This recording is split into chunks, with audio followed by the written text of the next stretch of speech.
አሰላሙ አለይኩም ወራህመቱላሂ ወበረካቱ። የተወደዳችሁ እንዴት ቆያችሁን? የመጋቢት 3 2018 ወይም የረመዳን 24ኛ ምሽት ሚንበር ኸበር ጀመረ። ፋይዛ መሐመድ የዕለቱን ሚንበር ኸበር እየመራው ከናንተ ከተመልካቾች ጋር ቆያለሁ። እስከ ፍጻሜው አብራችሁን እንድትዘልቁ በአክብሮት እየጋበዝኩ ለዕለቱ ከያዝናቸው ጉዳዮች መካከል አበይቱን አስቀድማለሁ።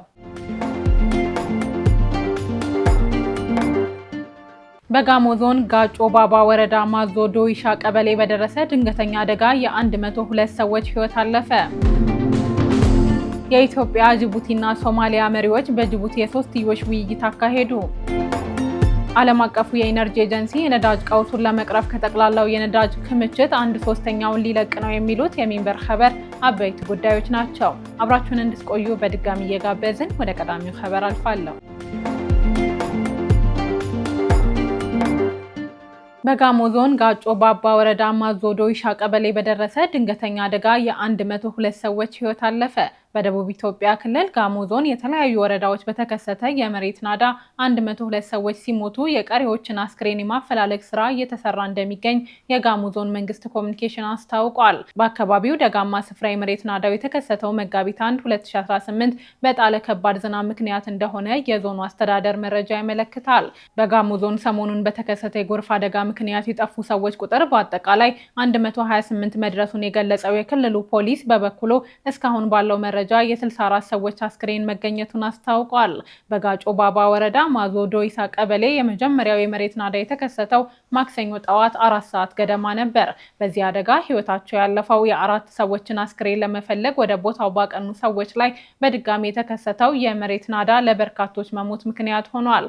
የጋሞ ዞን የከተማና አስተዳደር ልዩ አማካሪ አቶ ተስፋ ጽዮን ዘነበ በዞኑ ደጋማ አካባቢዎች በጣለው ወቅቱን ያልጠበቀ ከፍተኛ ዝናብ የመሬት ናዳው መከሰቱን ለመገናኛ ብዙሃን ተናግረዋል።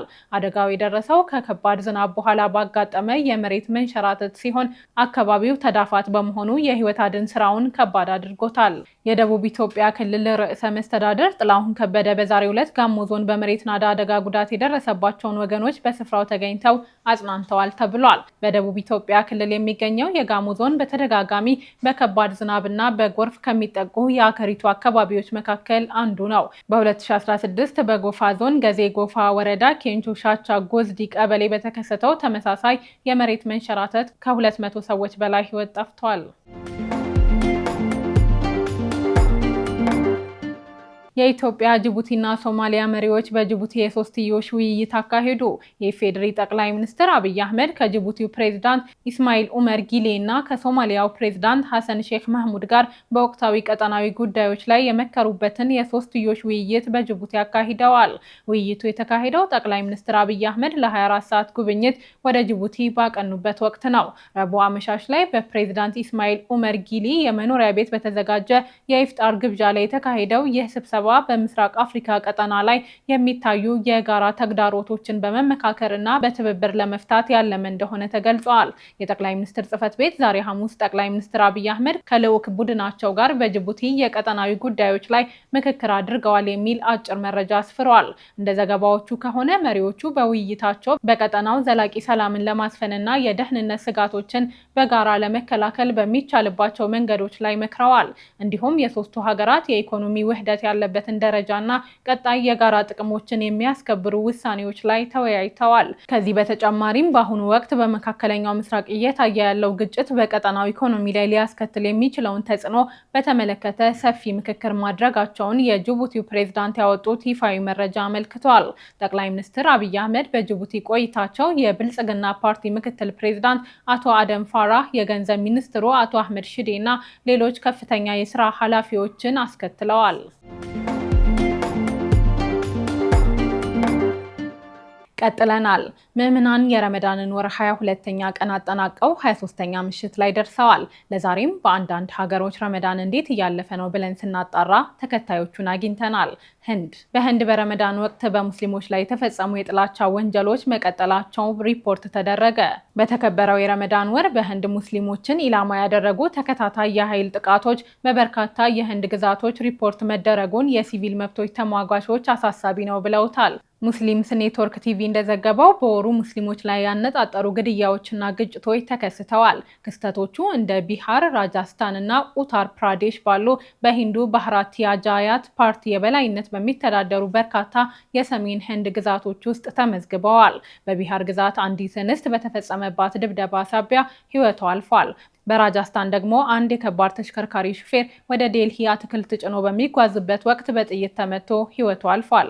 በኡታር ፕራዴሽም እንዲሁ በሙስሊሞች ላይ ትንኮሳ ተፈጽሞ ግጭት ተቀስቅሷል። የሲቪል መብቶች ተሟጋቾች እንደሚሉት በረመዳን ወቅት እንደዚህ አይነት ክስተቶች መመዝገባቸው በሙስሊሙ ማህበረሰብ ውስጥ ጭንቀት እንዲበረክት አድርጓል። ግብጽ ለኢደል ፊጥር በዓል ሰላት ከ6000 በላይ የውጭ መስገጃ ቦታዎችን አዘጋጀች። የግብጽ የአውቃፍ ሚኒስቴር የረመዳንን መጠናቀቅ ተከትሎ በሚቀጥለው ሳምንት መገባደጃ የሚከበረውን የኢደል ፊጥር በዓል ሰላት ለማከናወን በመላው ሀገሪቱ 6626 የውጭ ሜዳ የመስገጃ ቦታዎችን ማዘጋጀቱን አስታውቋል።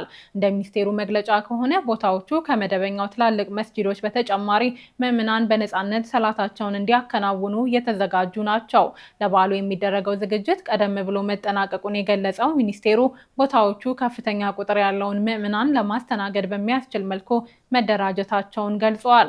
በዝግጅቱ ወቅት ለአረጋውያንና ለአካል ጉዳተኞች ምቹ የሆኑ ቦታዎች እንዲለዩ የተደረገ ሲሆን ይህም ምዕመናን ያለምንም እንግልት ስነስርዓቱን እንዲያከናውኑ ይረዳል ተብሏል። ለሰላት በተዘጋጁት ስፍራዎች ከኢድ ሰላት ውጪ ሌላ ማንኛውም ተግባር ማከናወንን ከልክሏል። አክሎም የአካባቢውን ንጽህና መጠበቅና የህዝብ ንብረቶችን አለመንካትን በከፍተኛ ሁኔታ አሳስቧል ሲል የዘገበው ካይሮሲን ነው። ኦማንን ጨምሮ 3 ሀገራት የኢደል ፊጥር በዓል የእረፍት ቀናትን ይፋ አደረጉ። የኦማን መንግስት የዘንድሮውን የኢደል ፊጥር በዓል በማስመልከት ለመንግስትና ለግል ዘርፍ ሰራተኞች የሚሰጠውን የእረፍት ቀናት በይፋ አሳውቋል። እንደ ገልፍ ኒውስ ዘገባ ከሆነ በኦማን ሱልጣኔት የኢደል ፊጥር በዓል እረፍት ከመጋቢት 10 እስከ መጋቢት 14 2018 እንዲሆን ተወስኗል። በተመሳሳይ የግብጽ ጠቅላይ ሚኒስትር ሙስጠፋ ማድቦሊ መጪው የኢደል ፊጥር በዓልን በማስመልከት ከመጋቢት 10 እስከ መጋቢት 14 2018 ድረስ የሚቆይ የስራ እረፍት ቀናትን በይፋ አውጀዋል።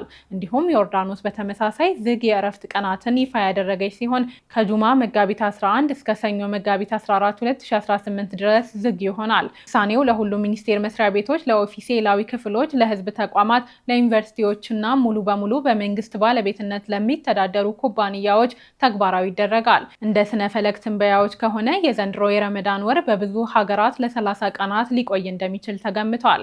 በዓሉ በቀጣይ ሳምንት መጋቢት 11 ሊውል እንደሚችል ይጠበቃል።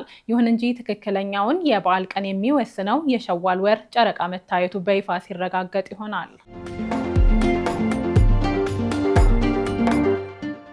የተወደዳችሁ አሁንም የተከታተላችሁ የምትገኙት ሚንበር ኸበርን ነው። አብራችሁን ስላላችሁ ደስ ይለናል። ለሚንበር ኸበር ጥቆማ ወይም ማስተያየት ካላችሁ በአጭር የስልክ ቁጥር 9282 ላይ ብትልኩልን አጣርተን መልሰን ለእናንተው እናቀርባለን።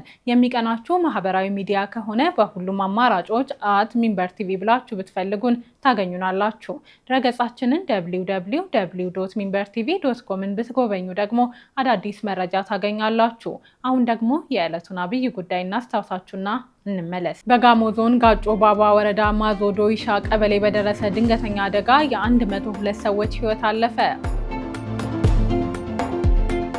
ከቆይታ በኋላ ዓለም አቀፉ የኢነርጂ ኤጀንሲ የነዳጅ ቀውሱን ለመቅረፍ ከጠቅላላው የነዳጅ ክምችት 1/3ኛውን ሊለቅ ነው። እንመለስበታለን። ይጠብቁን።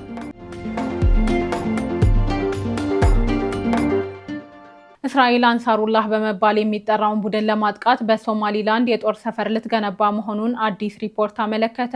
እስራኤል የየመን ሐውሲ ወይም በይፋዊ መጠሪያው አንሳሩላህ የሚባለውን ቡድን ለማጥቃት በሶማሊላንድ የጦር ሰፈር ልትገነባ መሆኑን የዘገበው ብሉምበርግ ነው። በቅርቡ ከእስራኤል እውቅና ያገኘችው ሶማሊላንድ እስራኤል ስለ አንሳሩላህ መረጃ እንድትሰበስብና ዘመቻ እንድታካሂድ እንደምትፈቅድ ሁለት የሀገሪቱ ባለስልጣናት ለዜና ምንጩ ተናግረዋል። ከዚህ አስቀድሞ ባለፈው ዓመት ሰኔ ወር ላይ የእስራኤል የጸጥታ ባለስልጣናት ቡድን የሶማሊላንድ የባህር ዳርቻዎችን ጎብኝተው መመለሳቸውን ጉዳዩን የሚያውቁ ሰዎች ገልጸዋል። ባለስልጣናቱ የጎበኙት ስፍራ ከየመን 260 ኪሎ ሜትር ርቀት ላይ የሚገኝ ሲሆን በኤደን ባህረ ሰላጤ በኩል የሚገኝ ነው። የእስራኤል ባለስልጣናት ቦታ ፍለጋ በሄዱበት ወቅት በሀርጌሳ ሆቴል ውስጥ ባለ አንድ ፎቅ ላይ ፍንዳታ መከላከል የሚችል መስኮት የተገጠመላቸው ክፍሎችን ተከራይተው እንደነበር ጉዳዩን የሚያውቁ ሰዎች ተናግረዋል። ስለ ጉዳዩ የተናገሩት የሶማሊላንድ ፕሬዝዳንት ሚኒስትር ከድር ሁሴን አብዲ በደህንነት ረገድ ከእስራኤል ጋር ስትራቴጂካዊ ግንኙነት ይኖረናል፣ ይህም ብዙ ነገሮችን ያጠቃልላል ብለዋል። ብሉምበርግ የሶማሊላንድ ባለስልጣናት ከእስራኤል እውቅና እንደተሰጣቸው ወዲያውኑ ወደ ግዛታቸው ተጉዘው እንደነበር ማረጋገጡን አስፍሯል።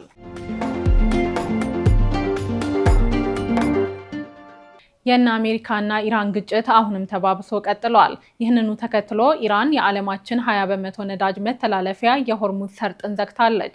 ዓለም አቀፉ የኢነርጂ ኤጀንሲ በበኩሉ የተፈጠረውን የነዳጅ ቀውስ ለመግታት አባል ሀገሮች 400 ሚሊዮን በርሜል ነዳጅ ከመጠባበቂያ ክምችቱ ለመልቀቅ መስማማታቸውን አስታውቋል።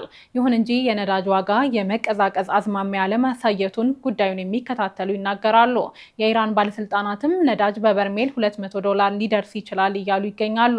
በዚሁ ጉዳይ ላይ አህመድ አብዱራህማን ዝርዝር አዘጋጅቷል። ከድር ከማል ያቀርበዋል። ዓለም አቀፉ የኢነርጂ ኤጀንሲ አይኢኤ አሜሪካ እና እስራኤል በኢራን ላይ የከፈቱትን ጦርነት ተከትሎ በዓለም አቀፍ ደረጃ የተፈጠረውን የነዳጅ ቀውስ ለመግታት አባል ሀገሮቹ 400 ሚሊዮን በርሜል ነዳጅ ከመጠባበቂያ ክምችቱ ለመልቀቅ መስማማታቸውን አስታውቀዋል። የኤጀንሲው ዋና ስራ አስፈጻሚ ፈቲህ ቢሮል በነዳጅ ገበያ የሚገጥሙን ተግዳሮቶች ከዚህ በፊት ታይቶ በማይታወቅ ደረጃ ላይ ደርሰዋል። ስለዚህ የአይኢኤ አባል ሀገሮች በአስቸኳይ የጋራ እርምጃ በመውሰዳቸው በጣም ደስ ብሎኛል በማለት ውሳኔውን ይፋ አድርገዋል። ሀገሮቹ ከዚህ ቀደም ከፍተኛ የተባለውን ነዳጅ የለቀቁት እንደ አውሮፓውያን አቆጣጠር በ2022 የሩሲያ እና ዩክሬን ጦርነት ሲጀመር ነበር። በወቅቱ የተለቀቀው መጠን 182 ሚሊዮን በርሜል ነው። የአሁኑ ቁጥር ከዚያን ጊዜው ጋር ሲነጻጸር እጅግ የላቀ ሆኖ ተመዝግቧል። ዓለም አቀፍ የኃይል ኤጀንሲ በ1974 የተቋቋመ በፓሪስ የተመሰረተ ገለልተኛ ድርጅት ነው። በዓለም አቀፍ የኃይል ዘርፍ የፖሊሲ ምክር ሀሳቦችን፣ ትንታኔዎችን እና መረጃዎችን ይሰጣል። በኤጀንሲው አባልነት ከተካተቱት መካከል አሜሪካ፣ እንግሊዝ፣ ፈረንሳይ፣ ጀርመን እና ቱርክ ይገኙበታል። እነዚህ ሀገሮች ከ1.2 ቢሊዮን በርሜል በላይ የመንግስት የድንገተኛ ጊዜ የነዳጅ ክምችት አላቸው። ነዳጅ ሊለቅ መሆኑን ያስታወቀው ኤጀንሲው የአደጋ ጊዜ ክምችቱ ለእያንዳንዱ አባል ሀገር ሁኔታ ተስማሚ በሆነ የጊዜ ገደብ ውስጥ ለገበያ ይቀርባል ብለዋል። ይሁን እንጂ ኢራን የሆርሙዝ ቦይን መዝጋቷን ለማካካስ በቀን ስንት በርሜል እንደሚለቀቅ አለመግለጹን ሚድል ኢስት አይ በዘገባው ጠቁመዋል። በአንጻሩ ጃፓን ከሰኞ ጀምሮ 80 ሚሊዮን በርሜል ነዳጅ በተናጠል እንደምትለቅ አስታውቃለች። ይህ ቁጥር ከ45 ቀናት አቅርቦት ጋር እኩል ነው። ነዳጁ በሚቀጥለው ሳምንት ገበያ ላይ ከዋለ በአጭር ጊዜ ውስጥ ለውጥ ሊያመጣ ይችላል በሚል ተስፋ ተጥሎበታል። ዓለም አቀፉ የኢነርጂ ኤጀንሲ ከመጠባበቂያ ክምችቱ ላይ 400 ሚሊዮን በርሜል ነዳጅ ለመልቀቅ ውሳኔ ቢያሳልፍም ረቡዕ ሌሊት 3 የንግድ መርከቦች በሆርሙዝ ወሽመጥ ምንነቱ ባልታወቀ ተወንጫፊ መመታታቸው ከተገለጸ በኋላ ዋጋው በድጋሚ አሻቅቧል። ይህ ጥቃት የተፈጸመው አሜሪካ በአካባቢው በነበሩ በርካታ የኢራን ባህር ኃይል መርከቦች ላይ ጥቃት ፈጽማ ማውደሟን ካሳወቀች ከሰዓታት በኋላ መሆኑን ቢቢሲ ዘግበዋል። የኢራን አብዮታዊ ዘብ ቃል አቀባይ የአሜሪካ እና እስራኤል እንዲሁም አባሪዎቻቸው አሁንም የሆርሙዝን ሰርጥ ለማቋረጥ ሙከራ የሚያደርጉ ከሆነ ኢላማ እንደሚደረጉ በድጋሚ አስጠንቅቀዋል። የነዳጅ ዋጋን በሰው ሰራሽ መንገድ ዝቅ ማድረግ አይቻልም ያሉት ቃል አቀባዩ ነዳጅ $200 በበርሜል ይሸጣል ተብሎ እንደሚጠበቅ ጠቁመዋል። አክለውም ዋጋው በቀጠናው መረጋጋት ላይ የተመሰረተ መሆኑን በመናገር የቀጠናው የደህንነት ዋስትና ማጣት ምንጭ እናንተ ናችሁ ሲሉ ሀገሮቹን ኮንነዋል። ዓለም አቀፍ የነዳጅ ዋጋ በመጨመሩ ሳቢያ የኢፌዴሪ ንግድና ቀጠናዊ ትስስር ሚኒስቴር ከማክሰኞ መጋቢት 1 2018 ጀምሮ ጭማሪ ማድረጉን አስታውቋል። የገንዘብ ሚኒስትር አህመድ ሽዴ ረቡዕ ዕለት በሰጡት መግለጫ ደግሞ በዓለም ላይ የተፈጠረው የነዳጅ አቅርቦት መስተጓጎል ምን ያህል ጊዜ እንደሚቆይ ስለማይታወቅ ህብረተሰቡ እና ተቋማት ነዳጅን በከፍተኛ ቁጠባ እንዲጠቀሙ ማሳሰቢያ ሰጥተዋል። ሚኒስትሩ በመንግስት ከተተመነው የነዳጅ ምርቶች የችርቻሮ ዋጋ እና የግብይት ሰንሰለት ውጪ ነዳጅ በሚሸጡ ህገወጥ አካላት ላይ የመንግስት አካላት እርምጃ መውሰድ መጀመራቸውን ተናግረዋል። ሚኒስትሩ በነዳጅ ምርቶች የችርቻሮ መሸጫ ዋጋ ላይ የተደረገው ጭማሪ መንግስት ነዳጅ ከሚገዛበት የዓለም ገበያ ዋጋ አንጻር እጅግ ዝቅተኛ ነው ሲሉ ተደምጠዋል። አቶ አህመድ እንዳሉት በዓለም አቀፍ ደረጃ 1 ሊትር የነጭ ናፍጣ ዋጋ 238 ብር ከ13 ሳንቲም ደርሷል። መንግስት በሊትር 98 ብር ድጎማ በማድረግ በ139 ብር ከ84 ሳንቲም ለህብረተሰቡ እንዲቀርብ አድርጓል። በተመሳሳይ ሁኔታ በሊትር 205 ብር ከ74 ሳንቲም በዓለም ገበያ እየተሸጠ ነው ያሉት ቤንዚን መንግስት በሊትር 73 ብር ከ56 ሳንቲም በመደጎም በ132 ብር ከ18 ሳንቲም ለገበያ እያቀረበ ይገኛል።